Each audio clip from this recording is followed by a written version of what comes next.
ಬಂದಿದ್ದೀವಿ. ನೀವೆಲ್ಲ ಬಂದಿರೋದಕ್ಕೆ ತುಂಬ ಹೃದಯ ಸ್ವಾಗತ. ನಮ್ಮ ಈ ವಿಧಾನ ಪರಿಷತ್ತು ಅಸ್ತಿತ್ವ ಮತ್ತು ಅಸ್ಮಿತೆ ಮೂಲ ಉದ್ದೇಶ ನಮ್ಮಂಥ ಬಲಹೀನ ಅತಿ ಹಿಂದುಳಿದ ಸಮುದಾಯಗಳಿಗೆ ರಾಜಕೀಯ ಶಕ್ತಿ ತುಂಬಲು ಮೂಲ ಉದ್ದೇಶ. ಆದರೆ ಇತ್ತೀಚಿನ ರಾಜಕೀಯ ಪಕ್ಷಗಳು ಜಾತಿ ರಾಜಕೀಯ ಮಾಡಿಕೊಂಡು ನಮ್ಮಂಥ ಬಲಹೀನ ಸಮುದಾಯಗಳಿಗೆ ರಾಜಕೀಯ ಪ್ರಾತಿನಿಧ್ಯ ಕೊಡ್ದಿರ ಮೂಲೆಗುಂಪು ಮಾಡ್ತಾ ಇದ್ದಾರೆ. ಈ ಉದ್ದೇಶದಿಂದ ಈ ದಿನ ನಮ್ಮ ಕರ್ನಾಟಕ ರಾಜ್ಯ ಮಡಿವಾಳ ಸಂಘದಿಂದ ನಮ್ಮ ಮಡಿವಾಳ ಸಮುದಾಯಕ್ಕೆ ರಾಜಕೀಯ ಪ್ರಾತಿನಿಧ್ಯವಾಗಿ ವಿಧಾನ ಪರಿಷತ್ತಿನಲ್ಲಿ ನಮ್ಮ ಮಡಿವಾಳ ಸಮುದಾಯದವರಿಗೆ ರಾಜಕೀಯವಾಗಿ ಬೆಳೆದಿರುವಂಥ ವ್ಯಕ್ತಿಗೆ, ಕೆಲಸ ಮಾಡ್ತಿರೋ ವ್ಯಕ್ತಿಗೆ, ಸೂಕ್ತವಾದ ವ್ಯಕ್ತಿಗೆ ರಾಜಕೀಯ ಪ್ರಾತಿನಿಧ್ಯ ಕೊಡಿ, ನಮ್ಮ ಸಮುದಾಯದ ಪರವಾಗಿ ವಿಧಾನ ಪರಿಷತ್ತಲ್ಲಿ ಮಾತಾಡುವಾಗೆ ನಮ್ಮ ಸಮುದಾಯದ ಪರವಾಗಿ ರಾಜಕೀಯ ಪ್ರಾತಿನಿಧ್ಯ ಕೊಡಿ ಅಂತ ಈ ಒಂದು ಪ್ರೆಸ್ ಮೀಟ್ನ ಕರೆದಿದ್ದೀವಿ. ಮೂಲ ಉದ್ದೇಶ ನಮ್ಮ ಮಡಿವಾಳ ಸಮಾಜ ಆರ್ಥಿಕವಾಗಿ, ಸಾಮಾಜಿಕವಾಗಿ, ಶೈಕ್ಷಣಿಕವಾಗಿ, ರಾಜಕೀಯವಾಗಿ ಬಹಳ ಹಿಂದುಳಿದಂಥ ಸಮುದಾಯ. ಸ್ವತಂತ್ರ ಪೂರ್ವದಿಂದ ಸುಮಾರು 27 ವರ್ಷ ಸ್ವತಂತ್ರ ಪೂರ್ವದಿಂದ ಸಹ ನಮ್ಮ ಸಮುದಾಯಕ್ಕೆ 80ರ ದಶಕದಲ್ಲಿ ಮಾತ್ರ ಒಬ್ಬರು ಕೊಟ್ಟಿದ್ರು. ಇತ್ತೀಚೆಗೆ ನಮ್ಮ BJPಯವರು ಅವರೊಬ್ಬರು ಕೊಟ್ಟಿದ್ರು. ಅವರು ಬರೀ 2 ವರ್ಷಕ್ಕೆ ಸೀಮಿತ ಮಾಡಿದರು. ಈಗಿನ ನಮ್ಮ ಹಿಂದುಳಿದ ವರ್ಗದ ಸಮುದಾಯದ ಸಿದ್ದರಾಮಯ್ಯ ಸರ್ ಅವರು ನಮ್ಮ ಈ ಕೆಳ ಸಮುದಾಯಕ್ಕೆ ಒಂದು ರಾಜಕೀಯ ಪ್ರಾತಿನಿಧ್ಯವಾಗಿ ನಮ್ಮ ಮಡಿವಾಳ ಸಮುದಾಯಕ್ಕೆ ವಿಧಾನ ಪರಿಷತ್ತಿಗೆ ಆಯ್ಕೆ ಮಾಡಿ ಕಳಿಸಿದ ಸಂದರ್ಭದಲ್ಲಿ ನಮ್ಮ ಸಮುದಾಯದ ಆಗುವವುಗಳ ಬಗ್ಗೆ ಮಾತಾಡೋಕ್ಕೆ ತುಂಬ ಅನುಕೂಲ ಆಗುತ್ತೆ ಅನ್ನೋ ಉದ್ದೇಶಕ್ಕೆ ಈ ಒಂದು ಪ್ರೆಸ್ ಕ್ಲಬ್ ಕರೆದಿದ್ದೀವಿ. ತಮ್ಮ ಮೂಲಕ ದಯವಿಟ್ಟು ನಿಮ್ಗೆ ರಿಕ್ವೆಸ್ಟ್ ಮಾಡ್ಕೊಂಡು, ಏಕೆಂದರೆ ನಮ್ಮ ರಾಜಕೀಯ ವ್ಯಕ್ತಿಗಳ ಬಗ್ಗೆ ಒಂದು ಕೊಡಿ ನೀವುಗಳು ದಯವಿಟ್ಟು ನಿಮ್ಮ ಮೂಲಕ, ನಿಮ್ಮ ಒಂದು TV ಮಾಧ್ಯಮ ಆಗಿರ್ಬೋದು, ಪೇಪರ್ ಮಾಧ್ಯಮ, ನಿಮ್ಮ ಮೂಲಕ ನಾವು ಈ ಒಂದು ಪ್ರಪೋಸಲ್ ಮಾಡ್ತಿದ್ದೀವಿ. ಇನ್ನು ಅನೇಕ ವಿಷಯಗಳನ್ನ ನಮ್ಮ ರಾಜ್ಯಾಧ್ಯಕ್ಷ ನಂಜಪ್ಪನವ್ರು ಬಂದಿದ್ದಾರೆ, ನಮ್ಮ JD ಗೋಪಾಲ್ ಬಂದಿದ್ದಾರೆ, ನಮ್ಮ ರಾಜ್ಯ ಸಂಘದ ಉಪಾಧ್ಯಕ್ಷರು ರಾಜಗಳಿದ್ದಾರೆ, ನಮ್ಮ ನಿರ್ದೇಶಕರು ಶಿವಕುಮಾರ್ ಇದ್ದಾರೆ. ಹೆಚ್ಚಿನ ಮಾಹಿತಿ ಅವರೆಲ್ಲ ಕೊಡ್ತಾರೆ ಅಂತ ನಮ್ಮ ರಾಜ್ಯಾಧ್ಯಕ್ಷರಿಗೆ ಕೊಡ್ತಾ ಇದ್ದೀವಿ.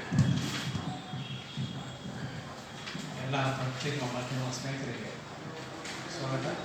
ಈ ದಿವಸ ನಾವು ಪತ್ರಿಕಾಗೋಷ್ಠಿ ಕಳೆದಿರೋದೇನು ಅಂತಂದರೆ, ನಮ್ಮ ಸಮಾಜಕ್ಕೆ ಒಂದು MLC ಸ್ಥಾನವನ್ನು ಕಾಂಗ್ರೆಸ್ ಪಾರ್ಟಿಯಲ್ಲಿ ಕೊಡಬೇಕು ಅಂತ ಒತ್ತಾಯ ಮಾಡೋದಕ್ಕೆ ನಾವು ಈ ಪ್ರೆಸ್ ಮೀಟ್ ಕರೆದಿದ್ದೀವಿ. ಯಾಕೆಂದರೆ ಈಗಾಗಲೇ GDS ಅಲ್ಲಿ ಒಂದು ಆವಾಗ ಏನು ಹೆಗ್ಡೆ ಅವ್ರ ಕಾಲದಲ್ಲಿ ಒಂದು ವಿದ್ಯಾಧರ್ ಗುರೂಜಿ ಅಂತ ಹೇಳ್ಬಿಟ್ಟು ಒಬ್ಬರು ಮಾಡಿದರು. ಅವಾಗ ಹೆಗ್ಡೆ ಅವ್ರ ಕಾಲದಲ್ಲಿ ಒಬ್ಬರು MLC ಮಾಡಿದರು. BJPಯವರು ಒಬ್ಬರು ಶಂಕರಪ್ಪ ಅಂತ MLC ರಾಯಚೂರವರು ಒಬ್ಬರನ್ನ ಮಾಡಿದರು. ಆದರೆ ಕಾಂಗ್ರೆಸ್ಸಲ್ಲಿ ಮಾತ್ರನೇ ಇಲ್ಲಿವರೆಗೂ ನಮಗೆ ಒಂದು ಸ್ಥಾನಮಾನ ಸಿಕ್ಕಿದೆ. ಹಾಗಾಗಿ ಕಾಂಗ್ರೆಸ್ ಪಕ್ಷಕ್ಕೆ ಒತ್ತಾಯ ಮಾಡ್ತಾ ಇದ್ದೀರಿ. ನಾವು ಈ ನಮ್ಮ ಸಮಾಜದ ಯಾರೋ ರಾಜಕೀಯದಲ್ಲಿ ಏನು ನಿಮ್ಮ ಪಕ್ಷದಲ್ಲಿ ದುಡಿದಿರೋಂಥವ್ರನ್ನ ಯಾರಿಗಾದ್ರೂ ಗುರುತಿಸಿ ನಮಗೆ ಒಂದು ಸ್ಥಾನಮಾನ ಕೊಡಿ.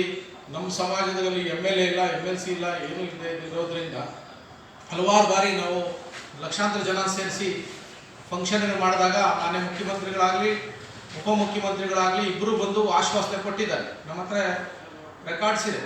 ನಿಮಗೆ ಒಂದು MLA ಒಂದು MLC ಕೊಡ್ತೀವಿ ಅಂತಂದ್ರು. MLA ಕೊಡೋಕ್ಕಾಗಲಿಲ್ಲ, ಅನಿವಾರ್ಯ ಕಾರಣಗಳಿಂದ ನಾವು ಅವಾಗೆಲ್ಲ ಒತ್ತಾಯ ಮಾಡಿದ್ರು.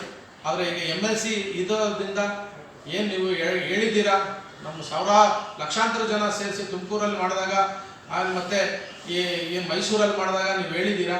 ಹಂಗಾಗಿ ಮತ್ತು ಕೋವಿಡ್ ಸಮಯದಲ್ಲಿ ನಾವು ಒಂದು ಈ ಕೋವಿಡ್ ವಿತರಣೆ ಏನು ಫುಡ್ ಕಿಟ್ ವಿತರಣೆ ಮಾಡಿದ್ವಿ ನಾವು ಯಶವಂತಪುರ ವೈಮುನ್ಸ್ವಾಪ ಕಲ್ಯಾಣ ಮಂಟಪದಲ್ಲಿ. ಆವಾಗ ಮಾನ್ಯ ಮುಖ್ಯಮಂತ್ರಿಗಳು, ಆವಾಗ ವಿರೋಧ ಪಕ್ಷದ ನಾಯಕರಾಗಿದ್ದರು, ಅವರು ಬಂದು ಅವತ್ತು ಆಶ್ವಾಸನೆ ಕೊಟ್ಟಿದ್ರು, ನಿಮಗೆ ಮುಂದಿನ ಸಾಲ ಗ್ಯಾರಂಟಿ ನಾವು ಮಾಡ್ತೀವಿ ಅಂತ. ಹಾಗಾಗಿ ಅದಕ್ಕೆ ಒತ್ತಾಯ ಮಾಡ್ತಾ ಇದ್ದೀರಿ. ನೀವು ಈ ಸಾರಿ ನಮ್ಗೆ ಕೊಡಲೇಬೇಕು ಅಂತ ನಾವು ಎಲ್ಲ ಸಮಾಜದ ಪರವಾಗಿ ಕೇಳ್ಕೊಳ್ತಾ ಇದ್ದೀರಿ.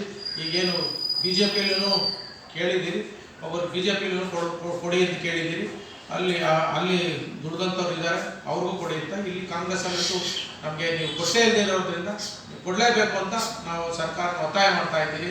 ಮಾನ್ಯ ಮುಖ್ಯಮಂತ್ರಿಗಳು ಭೇಟಿ ಮಾಡಿ ನಾವು ಮನವಿಯನ್ನು ಸಲ್ಲಿಸಿದ್ದೀರಿ, ಉಪಮುಖ್ಯಮಂತ್ರಿಗಳಿಗೂ ಮನವಿ ಸಲ್ಲಿಸಿದ್ದೀರಿ.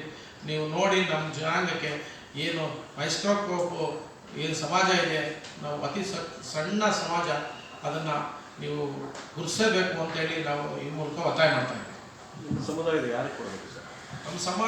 ನಮ್ಮ ಸಮುದಾಯದಲ್ಲಿ ದುಡಿದಿರೋಂಥ ಅವರು ಮೊನ್ನೆ ಮುಖ್ಯಮಂತ್ರಿಗಳಿಗೆ ಗೊತ್ತಿದೆ, ಏನು ಯಾರ್ಯಾರು ಇದ್ದಾರೆ ಅಲ್ಲಿ ಅಂತೆಲ್ಲ ಗೊತ್ತಿದೆ.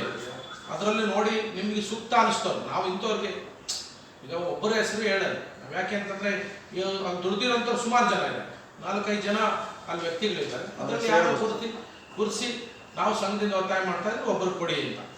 ಯಾರು ಕೊಟ್ಟರು ನಮಗೆ ಸಮಾಜಕ್ಕೆ ಒಪ್ಪಿಗೆ. 4 ಜನ ಹೆಸರು ಹೇಳ್ತೀರಾ ಸರ್? ಈ ಸುಮಾರು ಜನ ಇದ್ದಾರೆ, 4 ಜನ ಅಂತಂದ್ರೆ ಕಾಂಗ್ರೆಸ್ ಪಕ್ಷದಲ್ಲಿ ದುಡಿದಿರೋಂಥವ್ರು, ಅವ್ರಿಗೆ ಕೊಡಿ ಅಂತ ನಾವು ಕೇಳ್ತಾ ಇದ್ದೀವಿ. ಸರ್, ಈಗ ಬಿಜೆಪಿ 3 ಸ್ಥಾನ ಇದೆ, ಅದು ಕಾಂಗ್ರೆಸ್ 40 ಸ್ಥಾನ ಇದೆ. ಎಲ್ಲರೂ ನಾಲ್ಕು ಇದೆ, 4 ಸ್ಥಾನ 4 ಸ್ಥಾನ 7 ಸ್ಥಾನ ಇದೆ, ಅದು 3 ಸ್ಥಾನ ಬಿಜೆಪಿ